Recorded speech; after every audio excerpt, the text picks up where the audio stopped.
خصوصا على افضلهم وخاتم النبيين محمد الامين وعلى آله وصحبه اجمعين. اما بعد فاعوذ بالله من الشيطان الرجيم. بسم الله الرحمن الرحيم.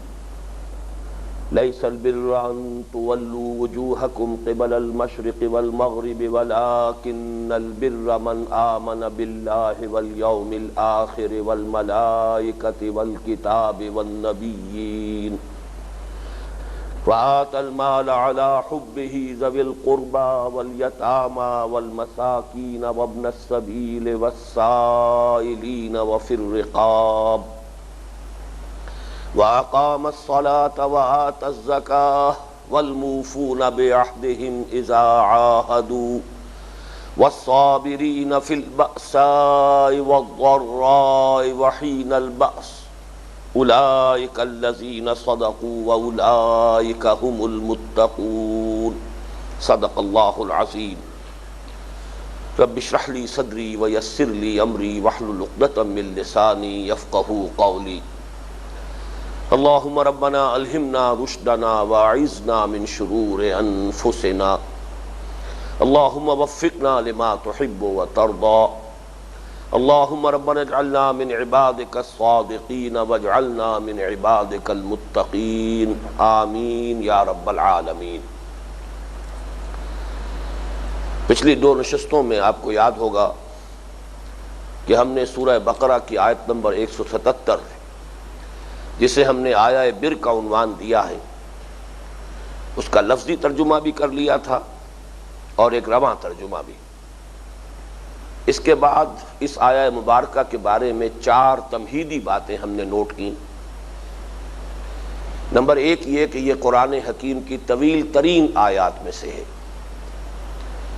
اس میں آج اضافہ کر رہا ہوں دلچسپی کے لیے کہ میں نے نوٹ کیا اور گنتی کی کہ آخری پارے کی 20 صورتیں حجم میں اس ایک آیت سے چھوٹی ہیں.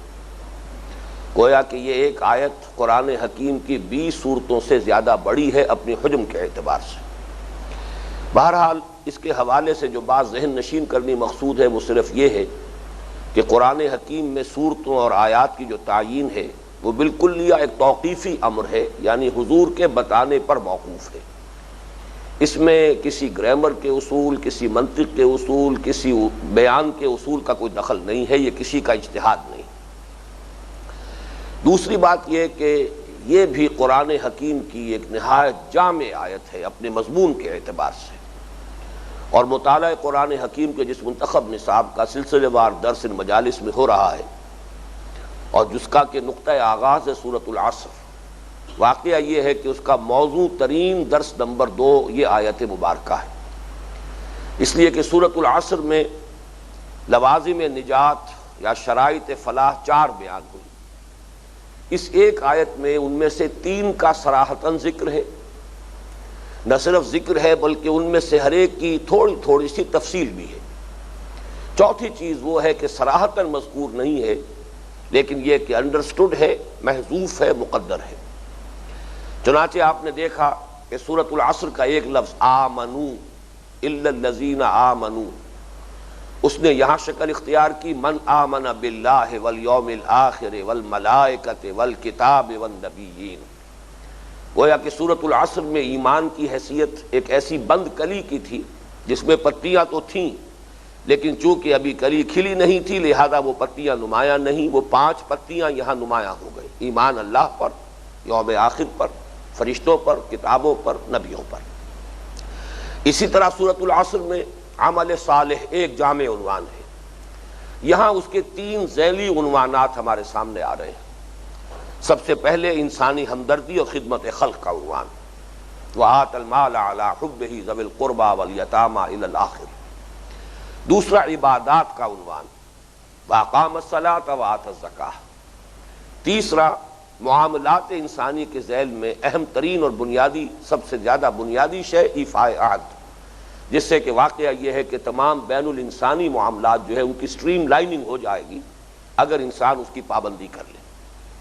یہاں بھی میں نے تشبیہ دی تھی کہ جیسے کوئی تناور درخت ہو، اس کا بڑا تنا 3 شاخوں میں تقسیم ہو جائے، بالکل وہی شکل یہاں پر ہے.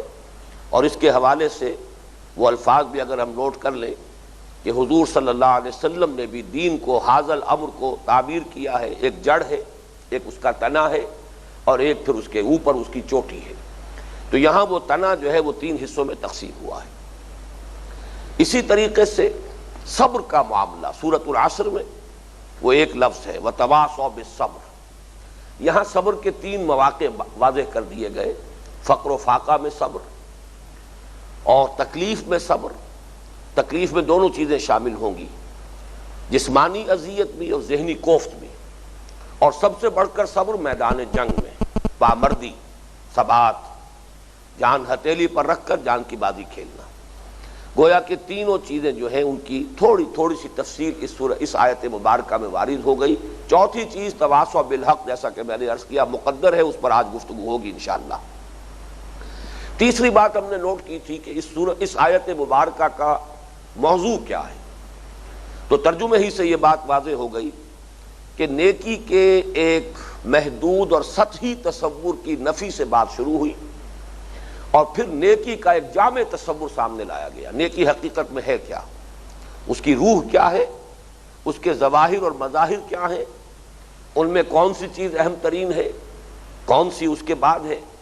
یہ ساری چیزیں جو ہیں در حقیقت اس موضوع پر گویا کہ قرآن حکیم کے فلسفہ اخلاق اور نظام الاخلاق پر یہ جامع ترین آیت ہے۔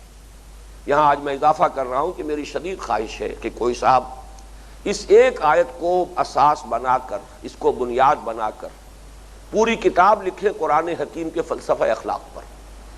بدقسمتی سے ہمارے ہاں متکلمین میں سے جن حضرات نے فلسفہ اخلاق کو اپنا موضوع بھی بنایا ہے، انہوں نے یونانیوں سے بنیادی جو اس کے اصول اور مبادی ہیں، جو اصل بنیادی مباحث ہیں، وہ یونانی حکمات جو ہیں انہی سے اخذ کیے ہیں، وہیں سے بات کو آگے بڑھایا ہے۔ تو چاہیے کہ کس آیت مبارکہ کو بنیاد بنا کر اس پر ایک مبسوط تصنیف قرآن کے فلسفہ اخلاق اور نظام الاخلاق پر مرتب کی جائے، اور میری بڑی خواہش ہے اللہ تعالیٰ توفیق دے انہیں کہ برادر ڈاکٹر ابصار احمد صاحب اللہ تعالیٰ انہیں ہمت دے کہ وہ یہ کام کر گزریں، یہ ان کے میدان کی چیز ہے۔ آخری بات ہم نے نوٹ کی تھی کہ یہ بحث قرآن مجید میں کس سلسلہ کلام میں وارد ہوئی۔ معلوم ہوا کہ اس کے پس منظر میں تحویل قبلہ کا واقعہ ہے، جس سے کہ کچھ لوگوں کو بہت تشویش ہوئی، اور جسے دشمنوں نے پھر ایکسپلائٹ کیا۔ یہود نے اس کا ایک بہت بڑا سکینڈل بنا لیا اور حضور کے خلاف مخالفانہ پروپیگنڈے کی بنیاد بنا لیا۔ اس میں جو وضاحتیں اس سے پہلے ہوئی، سورہ بقرہ کے 14ویں رکوع میں بنیادی آیت آ گئی تھی وَلِلَّهِ الْمَشْرِقُ وَالْمَغْرِبُ فَأَيْنَمَا تُوَلُّوا فَثَمَّ وَجْهُ اللَّهِ۔ پھر اس کے بعد 2 رکوع 17واں اور 18واں رکوع سورہ بقرہ کا اسی موضوع پر۔ اس کے بعد اگر کوئی پھر بھی کسی کے طبیعت میں، کسی کے ذہن میں کوئی اثر باقی رہ گیا، کوئی ریزیڈول ایفیکٹ، تو گویا کہ موپنگ اپ آپریشن کے طور پر اور آخری کلین اپ آپریشن کے طور پر یہ آیت مبارکہ سامنے آئی کہ اچھی طرح سمجھ لو کہ نیکی کا اصل تعلق ظواہر اور مظاہر سے نہیں ہے، اگرچہ مظاہر کی اہمیت اپنی جگہ ہے، لیکن یہ کہ نیکی کا اصل تعلق ظواہر سے نہیں، بلکہ وہ تو در حقیقت ایک روح باطنی ہے جو پوری انسانی شخصیت میں سرایت کر کے اسے ایک خاص رنگ میں رنگ دیتی ہے۔ اس کے بعد ہم نے یہ دیکھا کہ اس آیت مبارکہ کا تذکر بالقرآن کی سطح پر اس کا حاصل کیا ہے، لب لباب کیا ہے۔ چند الفاظ میں بیان کیا جائے تو وہ یہ ہے کہ ہماری ایک مجبوری ہے، انسانوں کی ایک مجبوری ہے، جس کی ایک مثال ہے کہ ایمان جو ہے وہ ایک مخفی حقیقت ہے جو دل میں ہوتا ہے، لیکن ہم مجبور ہیں کہ اس کا فیصلہ کریں انسان کے قول پر۔ اقرار باللسان کی بنیاد پر دنیا میں طے ہوگا کہ کون مسلمان ہے کون مسلمان نہیں ہے، حالانکہ ایمان تو اصل میں ایک باطنی حقیقت ہے۔ بالکل اسی طریقے سے ہماری ایک مجبوری ہے کہ ہم اعمال کے ظاہر کے اعتبار سے حکم لگاتے ہیں یہ نیکی کا کام ہے، یہ برا کام ہے، یہ خیر ہے، یہ شر ہے، یہ بھلائی ہے، یہ برائی ہے۔ پھر اس کا ایک دوسرا نتیجہ بھی ہے کہ پھر ایک ہی شخص کے اندر ہم یہ بھی کہیں گے اس کے یہ کام تو نیکی کے ہیں، بڑے اچھے ہیں، بہت عمدہ ہے، اور فلاں فلاں چیزیں اس میں بری ہیں۔ حالانکہ ذرا غور کیجئے تو ظاہر بات ہے کہ انسانی شخصیت تو ایک حیاتیاتی اکائی ہے، وہ ایک انٹیگریٹڈ ہول ہے۔ اگر تو اس میں نیکی کی روح ہے تو اس کے سارے مظاہر نیکی کے ہونے چاہیے۔ اگر اس میں برائی ہی کا جذبہ ہے تو پھر اس سے سب برائی ہی ظہور میں آنی چاہیے۔ آج میں سوچ رہا تھا تو اس کی بڑی خوبصورت مثال یہ ہے کہ آم کا درخت تو پھر آم ہی کا درخت ہے، اس کی لکڑی بھی آم کے درخت کی ہے، اس کے پتے بھی اپنے خاص ہیں، اور اس میں پھر آم ہی لگے گا۔ اس میں کہیں ایسا نہیں ہو سکتا کہ کچھ حصے میں آم لگے ہوئے ہوں، کچھ حصے میں نیبو لگے ہوئے ہوں، یا کسی میں کچھ اور کوئی کڑوا پھل لگا ہوا ہو۔ یہ تو انہونی بات ہے۔ تو انسانی شخصیت تو در حقیقت اسی اعتبار سے ایک وحدت ہے، ایک انٹیگریٹڈ ہول ہے۔ لیکن ہماری مجبوری ہے کہ ہم چونکہ باطن میں جھانک کر نہیں دیکھ سکتے، لہذا ہم ظاہر پر فیصلہ کریں گے، اور ظاہر کے اعتبار سے ایک ہی انسان کی کچھ چیزوں کو ہم کہیں گے کہ یہ نیکیاں ہیں، بھلائیاں ہیں، خیر ہے، اچھائی ہے، اور اسی کے کسی اور فعل کو ہم کہیں گے یہ برا کام ہے جو اس نے کیا۔ یہ آیت مبارکہ ہمیں بتا رہی ہے کہ ظواہر سے تعلق نہیں ہے اصل نیکی کا، بلکہ نیکی کی ایک روح باطنی ہے، وہ ہے ایمان، ایمان حقیقی۔ وہ جب کسی کے باطن میں سراج کر جاتا ہے تو اس سے اس کا پورا وجود ایک خاص رنگ میں رنگا جاتا ہے، جس کے لیے بہترین لفظ ہوگا اسی سورہ بقرہ کے 16ویں رکوع میں جو آیا ہے، صبغۃ اللہ ومن احسن من اللہ صبغہ، اللہ کا رنگ۔ اس کی پوری شخصیت جو ہے، اس کی ایک کردار نگاری اس آیت مبارکہ میں کر دی گئی ہے۔ اس میں انسانی ہمدردی کا مادہ ہوگا، وہ رقیق القلب ہوگا، وہ دوسروں کو دکھ میں دیکھ کر تڑپ اٹھے گا، جس کے ساتھ جو خیر بھلائی کر سکتا ہو کر گزرے گا، اپنے رب کے جو حقوق ہیں انہیں بھی ادا کرے گا، انسانوں کے ساتھ جو معاملات ہیں انہیں بھی راستی پر استوار کرے گا، جو معاہدہ کرے گا اسے پورا کرے گا۔ پھر یہ کہ خاص طور پر خیر کے لیے، بھلائی کے لیے صبر و مصابرت کا مظاہرہ کرے گا۔ یہ تمام چیزیں جو ہیں در حقیقت، پھر میں وہی لفظ استعمال کر رہا ہوں کہ ایک انٹیگریٹڈ ہول ہے، یہ ایک مربوط شخصیت ہے انسانی، یہ ہے نیکی حقیقت میں۔ تو اس طرح ہمارے سامنے نیکی کی اصل حقیقت جو ہے بڑے ہی چند الفاظ میں لیکن نہایت جامعیت کے ساتھ آ گئی۔ اس کے بعد پھر ہم نے تدبر قرآن کی سطح پر ایک ایک حصے پر گفتگو شروع کی تھی۔ لیس البر ان تولوا وجوہکم قبل المشرق والمغرب، اس کے حوالے سے اہم بات یہ کہ ترجمہ یہ نہیں ہوگا کہ یہ کوئی نیکی کا کام نہیں ہے کہ تم اپنے چہرے مشرق اور مغرب کی طرف پھیر دو، بلکہ یہ ہے کہ یہی نیکی نہیں ہے، کل نیکی یہی نہیں ہے، نیکی یہی نہیں ہے، نیکی اس میں منحصر نہیں ہے، اصل نیکی یہ نہیں ہے۔ یہ ہے در حقیقت کہ جو اس کا صحیح ترجمہ ہے، اس لیے کہ ظاہر بات ہے کہ عبادات کے ضمن میں اور بھی شریعت کے جو احکام ہیں ان کے ضمن میں جو ان کی ظاہری صورتیں ہیں وہ بھی اہمیت کی حامل ہیں، اور ان کا بھی اہتمام کرنا ہوگا۔ صلو کما رأیتمونی اصلی۔ البتہ یہ کہ جو رہنمائی مل رہی ہے وہ یہ ہے کہ اصل توجہ کو مرکوز ہونا چاہیے روح اعمال پر، نیکی کی باطنی روح پر۔ اسی طریقے سے اب جو آخری بحث تھی، جس پر گفتگو ہو رہی تھی پچھلی نشست میں، ابھی مکمل نہیں ہوئی تھی، وہ یہ کہ وَلَٰكِنَّ الْبِرَّ، اور یہاں میں نے عرض کیا تھا کہ برو کا ایک لفظ جو ہے محذوف ہے، وَلَٰكِنَّ الْبِرَّ بِرُّ مَنْ آمَنَ بِاللَّهِ وَالْيَوْمِ الْآخِرِ وَالْمَلَائِكَةِ وَالْكِتَابِ وَالنَّبِيِّينَ۔ حقیقی نیکی تو اس کی ہے جو ایمان لایا اللہ پر اور یوم آخر پر اور فرشتوں پر اور کتابوں پر اور نبیوں پر۔ اس میں ایمان باللہ اور ایمان بالآخرہ یہ تو نیکی کے لیے جو بنیاد ہے، جو موٹیویٹنگ فورس ہے، فاؤنڈیشن، راک فاؤنڈیشن، بڑی مضبوط بنیاد فراہم کرتے ہیں۔ اس ایمان سے وہ جذبہ محرکہ ملتا ہے کہ انسان نیکی کیوں کرے، شر سے کیوں بچے، برے کام کیوں نہ کرے، خواہ اس میں اسے فائدہ ہو رہا ہو فوری طور پر، بھلے کام کیوں کرے خواہ اس میں انہیں فوری طور پر نقصان ہو رہا ہو۔ اس کے لیے جو موٹیویٹنگ فورس ہے وہ ہے ایمان کی فورس۔ اور دوسری طرف ایمان بالرسالت، اس لیے کہ فرشتوں پر ایمان کہ جو وحی کے لانے والے ہیں، کتابوں پر ایمان جو وحی کا ریکارڈ ہے، اور نبیوں پر ایمان جن پر وحی آئی، ان تینوں کو جمع کر لیجئے تو یہ ایمان بالرسالت ہے۔ ایمان بالرسالت کا تعلق نیکی کی اس بحث کے ساتھ یہ ہے کہ یہ نیکی کی اس روح کو ایک پیکر عطا کرتا ہے، اس سے وہ افعال و اعمال کی صورتیں ہمیں ملتی ہیں۔ نماز پڑھو، کیسے پڑھو، صلو کما رأیتمونی اصلی، فلاں کام کرنا ہے کس طور سے کرو، جیسے کہ محمد الرسول اللہ صلی اللہ علیہ وسلم نے کیا۔ تو ایک تو یہ کہ لطافت بے کثافت جلوہ آرا ہو نہیں سکتی، یہ مجبوری ہے۔ روح کو بھی ضرورت ہے کسی جسد کی، پیکر کی، اس کے بغیر روح ظاہر نہیں ہوگی۔ تو تو اسی طریقے سے نیکی کے جذبے کو بھی کوئی نہ کوئی پیکر چاہیے، کوئی اس کے یہ جسد ظاہری ہونا چاہیے، اور وہ ہمیں ملتا ہے شریعت کا وہ حیولہ اور وہ ڈھانچہ کہ جس کے لیے واحد سورس ایمان بالرسالت ہے۔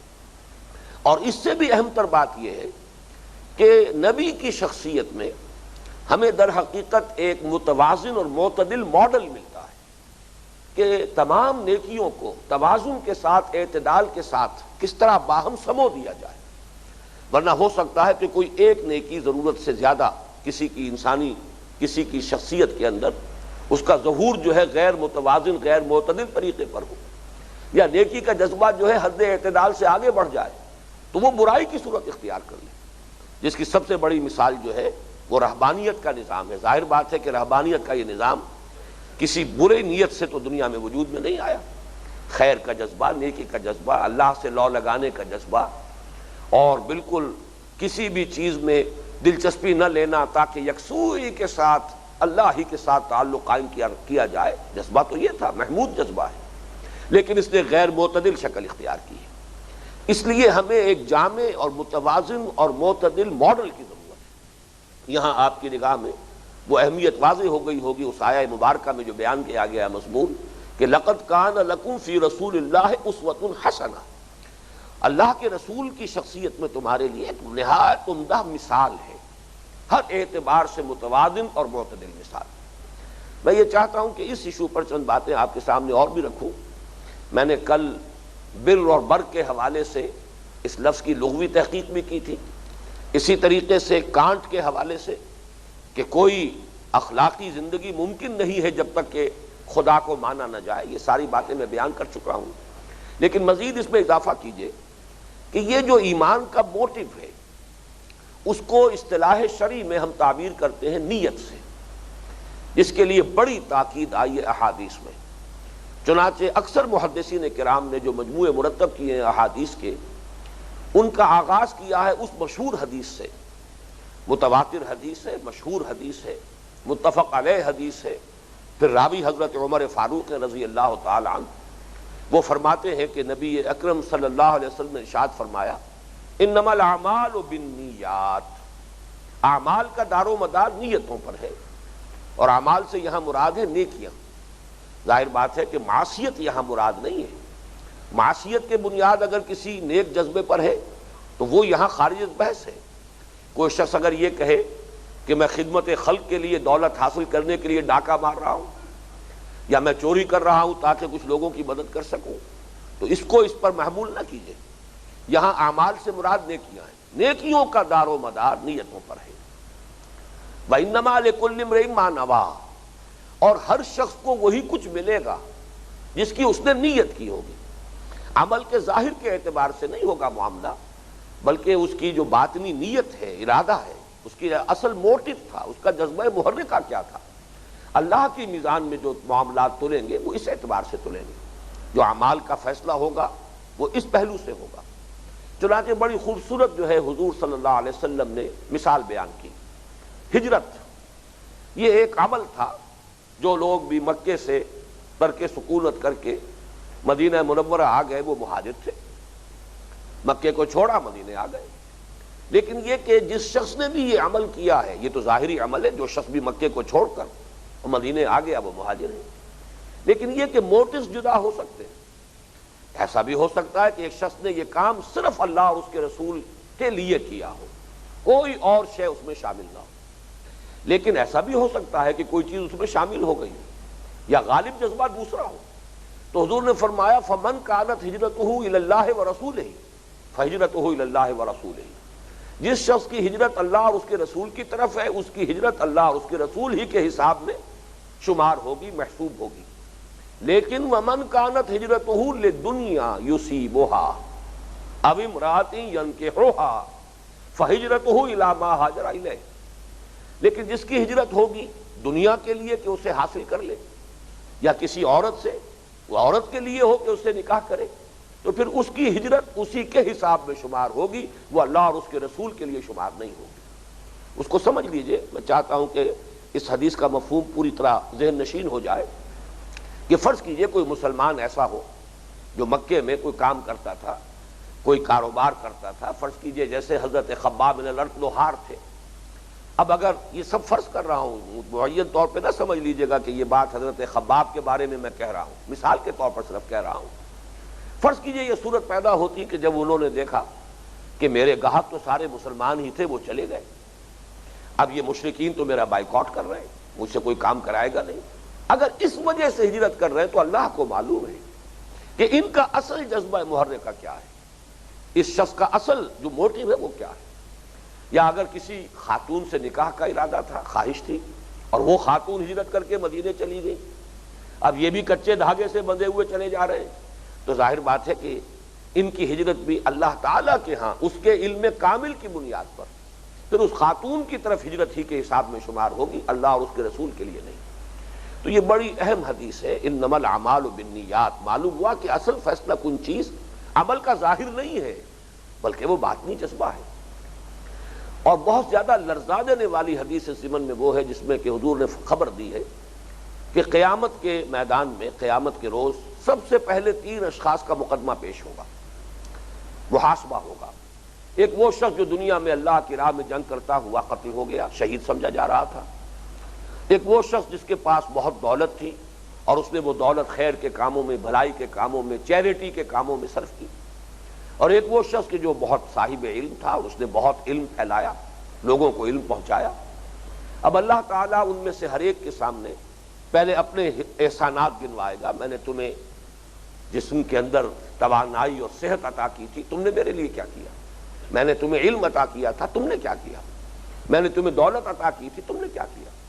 اب یہ کہے گا وہ شہید جو دنیا میں سمجھا جا رہا تھا کہ اللہ میں نے تیری راہ میں جنگ کی تاکہ تو راضی ہو جائے اور میں نے اپنی جان دے دی. اللہ تعالیٰ فرمائیں گے انک قد قاتلت لئن یقال جریء، تو نے جنگ کی تھی اس لیے کہ کہا جائے کہ بڑا بہادر ہے، بڑا جری ہے، کیا کہنے اس کی شجاعت کے. فقد قیل، وہ کہا جا چکا، گویا کہ تمہارا مقصود و مطلوب دنیا ہی میں حاصل ہو چکا، تمہاری شجاعت کے ڈنکے بج چکے، اب یہاں تمہارے لیے کچھ نہیں. اس کے بعد فرشتوں کو حکم ہوگا اور وہ اسے اوندھے منہ کے بل گھسیٹتے ہوئے جہنم میں جھونک دیں. یہی حشر ہوگا اس صاحب علم کا کہ تم نے اصل میں دنیاوی شہرت کے لیے، اپنے علم کا ڈنکا بجوانے کے لیے یہ سارا کام کیا تھا. یہی معاملہ ہوگا اس سخی کا کہ تم نے در حقیقت اپنی سخاوت کا چرچا کرانے کے لیے یہ سارے نیکی کام کیے تھے، یہاں کچھ نہیں. تو یہ معاملہ جو ہے اس آیت مبارکہ کے حوالے سے کہ در حقیقت نیکی جو ہے اس کی شرط اول ہے ایمان، اور ایمان ہے کہ جو صحیح نیت عطا کرتا ہے، جو صحیح موٹیویٹنگ فورس عطا کرتا ہے. اس معاملے میں ایک واقعہ جو ہے جس کو کہا جائے گا کہ اس مسئلے پر وہ حرف آخر ہے، اگرچہ سند کے اعتبار سے اس کا کیا درجہ ہے اس کی میں نے تحقیق نہیں کی ہے. اگر یہ سند کے اعتبار سے پختہ نہیں ہے تو بھی سمجھیے کہ ایک ضرب المثل کے درجے میں وہ بات بیان کر دی جائے تو کوئی حرج نہیں ہے. بات کو واضح کرنے کے لیے مثال کے طور پر حضرت علی کے بارے میں یہ واقعہ بیان ہوتا ہے کہ ایک جنگ میں دو بدو مقابلہ ہوا ایک کافر سے، اور حضرت علی اس پر غالب آ گئے، اسے پچھاڑ کر اس کے سینے پر سوار ہو گئے اور اب اپنا خنجر اس کے سینے میں بھونکنا چاہتے تھے کہ اس نے منہ پر تھوک دیا حضرت علی کے رضی اللہ تعالیٰ عنہ. اس پر حضرت علی اس شخص کو چھوڑ کر علیحدہ ہو کر کھڑے ہو گئے. وہ شخص حیران ہوا کہ میں نے تو ان کی ذاتی انسلٹ بھی کی ہے، میں بالکل ان کے قابو میں آ چکا تھا، اوور پاور ہو چکا تھا، لیکن یہ کہ میں نے آئی ایڈڈ فیول ٹو فائر اور یہ مجھے چھوڑ کر علیحدہ ہو گئے. اس نے سوال کیا کہ ایسا کیوں ہوا؟ حضرت علی نے فرمایا کہ میری تم سے کوئی ذاتی پرخاش نہیں، کوئی ذاتی جھگڑا نہیں، کوئی میں اپنے کسی نفس کے انتقام کے جذبے کے تحت تمہیں قتل نہیں کر رہا تھا. میں نے اس جنگ میں حصہ لیا صرف اللہ کے لیے، اللہ کی رضا جوئی کے لیے، اور میں تمہیں قتل کر رہا تھا صرف اللہ کی رضا جوئی کے لیے. لیکن جب تم نے میرے منہ پر تھوکا تو میرے اندر ایک عزت نفس کی بنیاد پر ایک انتقامی جذبہ بھی پیدا ہوا. اب اگر میں تمہیں قتل کرتا تو یہ صرف اللہ کے لیے نہ ہوتا بلکہ اپنے نفس کے انتقام کے لیے بھی، اور اس کے لیے میں تیار ہوں.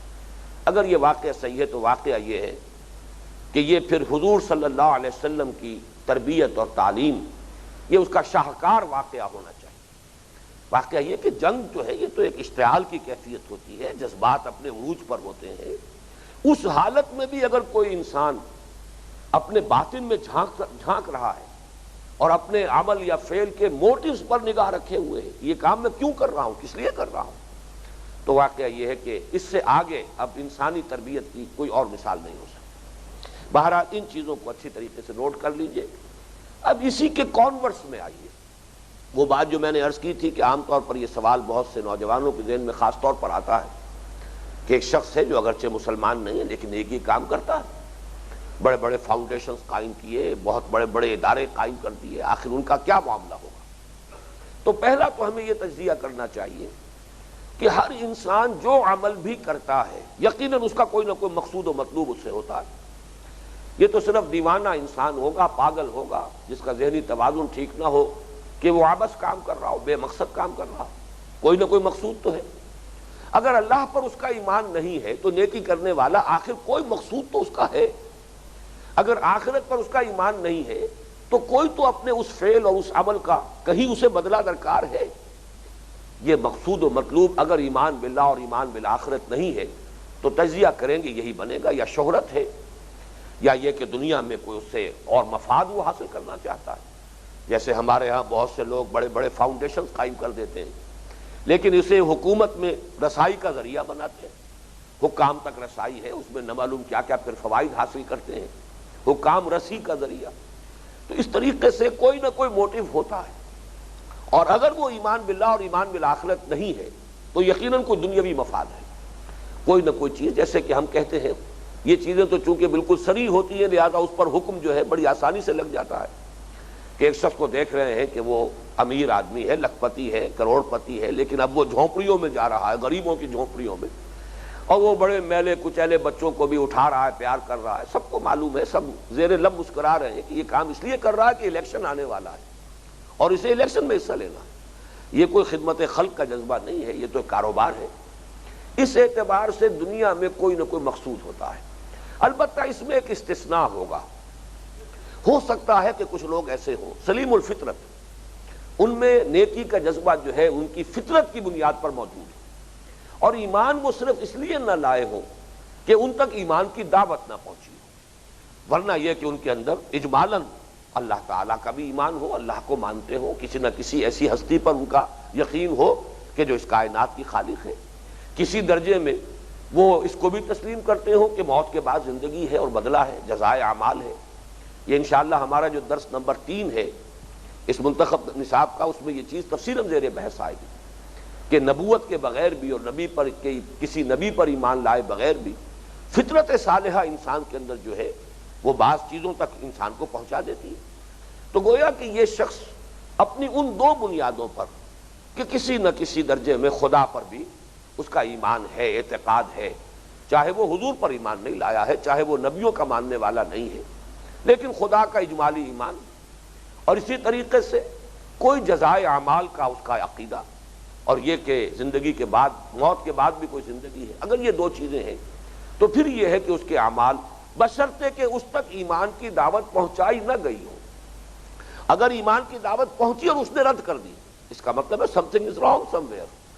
پھر یہ کہ اس کی شخصیت کے اندر کہیں نہ کہیں کوئی کجی ہے، کوئی ضد ہے، کوئی ہٹ درمی ہے، کوئی نہ کوئی تکبر ہے، کوئی تعصب ہے، یہ چیزیں جو ہے حائل ہو رہی ہیں۔ اس سے جو ہے وہ زیرو سے ضرب کھا جائے اس کی ساری نیکی، یہ دوسری بات ہے۔ لیکن اگر ایسی استثنائی صورت ہو کہ اس کی فطرت صالح ہے اور اجمالاً خدا پر اور آخرت پر بھی اس کا کوئی عقیدہ ہے اور پھر وہ نیکی کے کام کر رہا ہے، تو یہ ایک استثنائی کیفیت ہوگی۔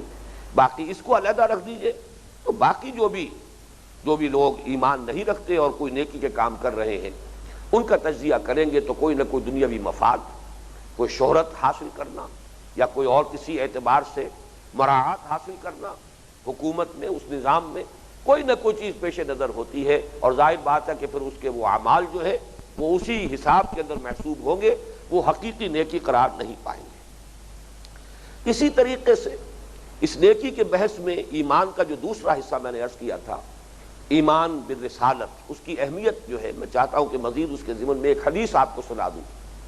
یہ بخاری کی روایت ہے، 3 اشخاص کا معاملہ، سراس و راہتن، 3 افراد صحابہ کرام میں سے ہیں، ان میں نیکی کا یہ جذبہ مشتعل ہوا، خوب جوش پر آیا، اب انہوں نے یہ اندازہ کرنے کے لیے کہ حضور کتنی نفلی عبادات کرتے ہیں ازواج مطہرات سے کچھ معلومات حاصل کی. حضور رات کو کتنی دیر تک نماز پڑھتے ہیں، حضور ہر مہینے میں کتنے روزے نفلی رکھتے ہیں، اور جو انہیں اطلاعات بہم پہنچائی گئی اس پر انہیں کچھ خیال ہوا، کچھ حیرت بھی ہوئی کہ جتنا ان کا خیال تھا اتنی تو عبادت نہیں ہے حضور کی. لیکن حضور کا معاملہ تھا اپنے دل کو مطمئن کرنے کے لیے انہوں نے کہا کہ حضور کے لیے یہ بھی کافی ہے، اس لیے کہ آپ تو معصوم ہیں، گناہ کا صدور ہی نہیں ہو سکتا، اور بالفرض کسی اعتبار سے کسی پہلو سے اگر کسی لفظ گناہ کا کوئی اطلاق کیا جا سکتا ہو کسی معاملے میں تو اللہ تعالیٰ پیش کی معافی دے چکا. لقد غفر اللہ ما تقدم من ذنبک وما تأخر، اللہ تو معاف کر چکا ہے نبی آپ کی تمام تقصیرات کو، چاہے وہ پچھلی تھی اور چاہے وہ بعد کی ہے. لہذا حضور کے لیے تو اتنی عبادت کافی، ہمارے لیے کافی نہیں. اس بنیاد پر اب ان میں سے ایک نے یہ طے کیا کہ میں تو ساری رات نماز پڑھا کروں گا، اپنی کمر بستر سے نہیں لگاؤں گا. دوسرے نے کہا کہ میں ہمیشہ روزہ رکھا کروں گا، کسی روز بھی ناغہ نہیں کروں گا. تیسرے نے کہا بھئی یہ شادی بیاہ کا معاملہ جو ہے یہ کھکیڑ، اور اس سے جو ہے پھر انتشار پیدا ہوتا ہے اور توجہ جو ہے مرتکز نہیں ہو سکتی، اللہ سے لو نہیں لگا سکتا انسان جیسے کہ لگانی چاہیے، تو میں تو تجرد کی زندگی گزاروں گا، میں شادی بیاہ کے کھکیڑ میں نہیں پڑوں گا. حضور کو اطلاع ہوئی تو آپ نے طلب فرمایا، اظہار ناراضگی فرمایا، اور بڑے غصے کے عالم میں، حالانکہ یہ بات بڑی غیر معمولی ہے حضور کے اعتبار سے، غصے کے عالم میں فرمایا کہ خدا کی قسم میں تم میں سب سے بڑھ کر متقی ہوں اور سب سے بڑھ کر اللہ سے ڈرنے والا ہوں.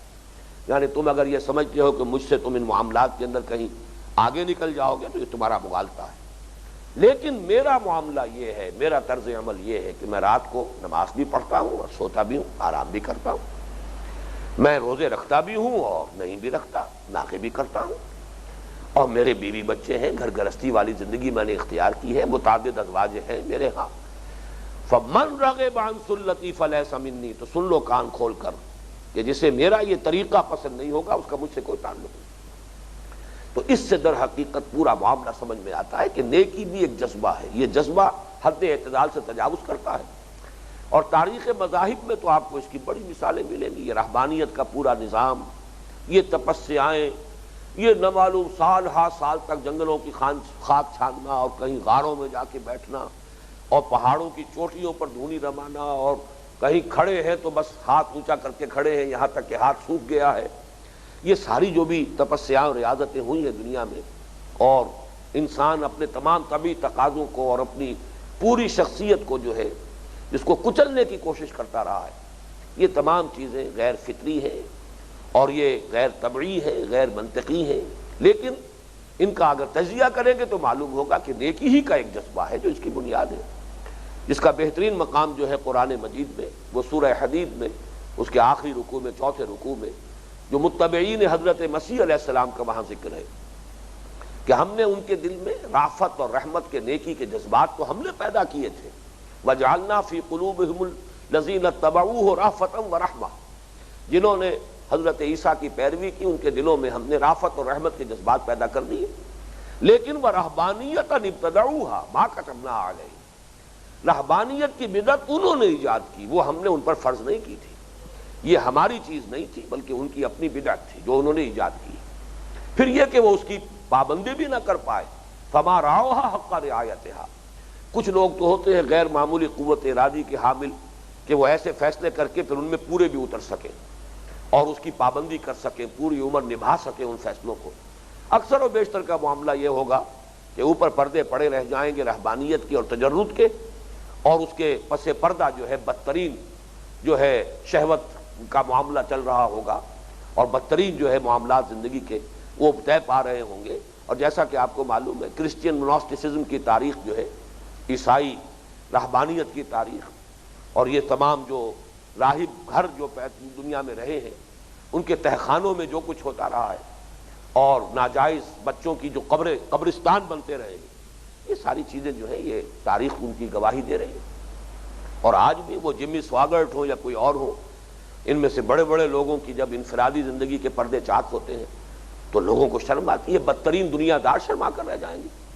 یہ سب اس لیے ہے کہ در حقیقت یہ معاملہ انسان کی جو اللہ تعالیٰ نے طبیعت بنائی ہے اور جو اس کے طبعی تقاضے ہیں ان پر غیر طبعی اور غیر فطری قدغنیں لگانا، یہ ہے کہ جو نیکی ہی کے جذبے کا ایک حد اعتدال سے تجاوز ہے، جس کا یہ نتیجہ نکلا ہے۔ اس اعتبار سے نیکی کی اس بحث میں ایمان کا معاملہ اہم ترین ہے۔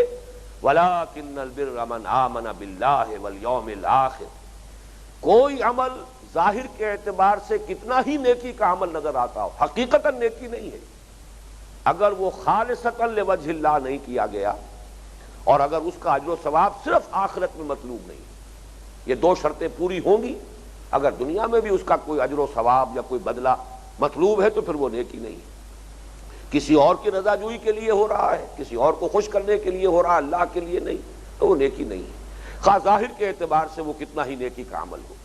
اسی طریقے سے اس نیکی کی روح کو ایک نہایت حسین، متوازن، معتدل پیکر جو ہے وہ ہمیں عطا کیا ہے اللہ تعالیٰ نے محمد الرسول اللہ صلی اللہ علیہ وسلم کی سیرت مطہرہ کی شکل میں۔ آپ کی شخصیت مبارکہ ہے جس میں تمام عواطف و میلانات، نیکی کے تمام جذبات، اور جس کے بسا اوقات تضادات متضاد ہو جاتے ہیں تقاضے، ان سب کو سمونا کامل توازن کے ساتھ، یہ ہے کہ جو ہمیں نبی اکرم صلی اللہ علیہ وسلم کی وہ جو مثالی شخصیت ہے، لقد کان لکم فی رسول اللہ اسوۃ حسنہ، اس سے ہمیں دستیاب ہوا۔ تو آج ہم نے نیکی کی اس بحث میں ایمان کی جو اہمیت ہے، اس کا جو منطقی ربط ہے اس بحث سے، حقیقت بر کی بحث سے، آج ہم نے اس پر گفتگو کر لی ہے۔ اب اگلی نشست میں انشاءاللہ تعالی اس آیت مبارکہ میں نیکی کی اس روح کے جب انسانی شخصیت اور پیکر میں وہ سرایت کر جاتی ہے تو اس کے جو مظاہر ہیں، عملی مظاہر، اب ترتیب بار ان کے بارے میں گفتگو ہوگی۔ اقول قولی ھذا واستغفر اللہ لی ولکم ولسائر المسلمین والمسلمات۔